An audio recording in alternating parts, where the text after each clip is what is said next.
Olivia, are you the last? No. Start the tour. We've used only the building styles and the materials of 2,000 years ago. So, for example, okay, everyone, all right? We have a larger building, so we build it in sections, okay, and we support the sections with rows of columns, okay? Common feature of first century synagogues. The corner room was pretty small, and so we believe it was mostly used for storage. What do you store in a synagogue? Scrolls, right? They had scrolls that they were reading, right? And so we believe that, for example, they could be kept in jars like these. This is a replica of the Dead Sea Scroll jars we found in a place called Qumran. Hopefully you know what the Dead Sea Scrolls are. Okay, synagogue comes from Greek, synagogue. In Hebrew, Beit Knesset means almost the same thing. A gathering of people in Greek and Hebrew, the place of assembly. And so these names imply that it was used as a broader function, a community center, perhaps we might call it, right? Different uses, all kinds of things are being suggested, including teaching the children to learn how to read. But of course, Shabbat. Saturday is the most important day. The community gathers together to hear the Word of God read in public and to hear teaching about the Bible. And we see this importance of the synagogues in the life of Jesus, and specifically in Luke 4.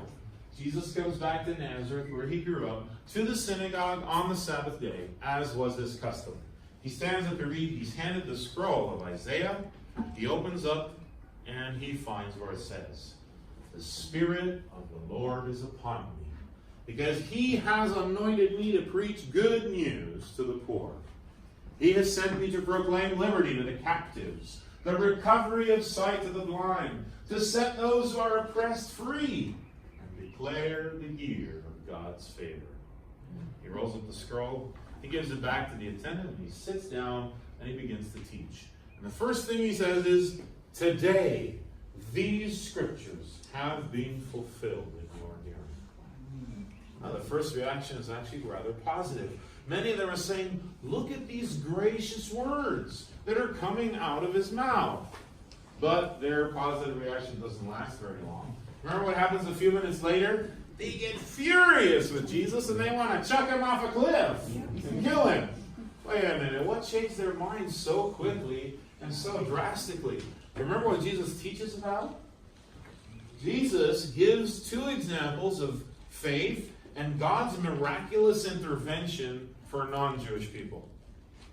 Okay, we have to remember what the context is. Remember, the Jews, when Jesus shows up, have been ruled by foreigners for hundreds of years.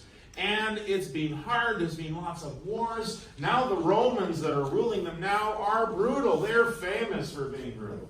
Right? You think the IRS is bad? You need to look up the Roman taxation system. So, the Jewish people just can't wait for a Savior. Messianic hope is running high. And there's been rebellions even against the Romans, despite the fact that they brutalized the rebels. But they are just excited and wanting the Messiah to show up. The Christ that God has promised in by his holy prophets. Here comes Jesus. He says, everybody, I've got the most wonderful news. I'm the Messiah. I'm the anointed one, right? I'm the one who's been sent to save you. And so they're expecting, okay, let's start the revolution. And then Jesus talks about saving people like Naaman. Naaman?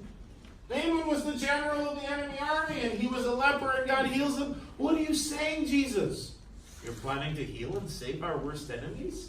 You're supposed to get rid of them. They're the bad guys. We're the good guys. Save us. See, what Jesus is teaching was completely against everything that they'd been hoping for and all that they were expecting that the Messiah would do when he finally shows up. And this is why they immediately reject this message. He must be some kind of false Messiah. And so they probably think that they're doing a good thing when they take Jesus out to kill him. You're supposed to put to death false prophets. It says so in Deuteronomy. So they think they're doing a good thing. But Luke very simply tells us, Jesus just passes through the angry crowd and he leaves Nazareth. Yep, that's your cue.